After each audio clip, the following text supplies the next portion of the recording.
Hello everyone, সবাই কেমন আছো? আশা করি খুব ভালো আছো আর আমিও খুব ভালো আছি। তো আজ তোমার সাথে একটা নতুন রেসিপি শেয়ার করবো। তো চলো আজ বানাবো রুই মাছের ঝোল।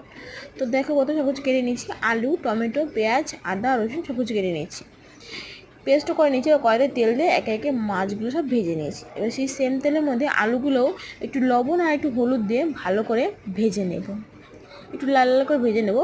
ভাজা কম হয়ে যাবে যখন, এবার সেই সেম তেলের মধ্যে দিয়ে দেবো জিরে, একটা তেজপাতা, একটা শুকনো লঙ্কা আর কিছু কুচনো পেঁয়াজ দিয়ে পেঁয়াজগুলো হালকা করে ভেজে নেব। একটু লাল লাল হয়ে গেলে তার মধ্যে করে রাখা মশলাগুলো দিয়ে একটু লবণ, হলুদ এবং জিরে গুঁড়ো, লঙ্কা গুঁড়ো দিয়ে ভালো করে নেড়ে চেড়ে নেব। মশলাটা ততক্ষণই কষাবে যতক্ষণ না তার গা থেকে তেলটা ছাড়ছে। তো কষানো হয়ে গেলে তার মধ্যে ভেজে রাখা যে আলুগুলো সেগুলো এর মধ্যে দিয়ে দেবো, দিয়ে পরিমাণ মতো একটু জল দিয়ে নেড়ে চেড়ে ঢেকে দেবো।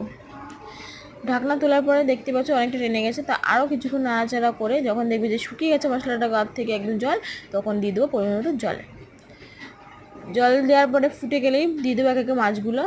যখন তরকারিটা হয়ে যায় মধ্যে চলে যাবে, তখন নামানোর আগে একটু গরম মশলা দিয়ে ভালো করে নাড়াচাড়া দিয়ে রেডি আমার রুই মাছের ঝোল।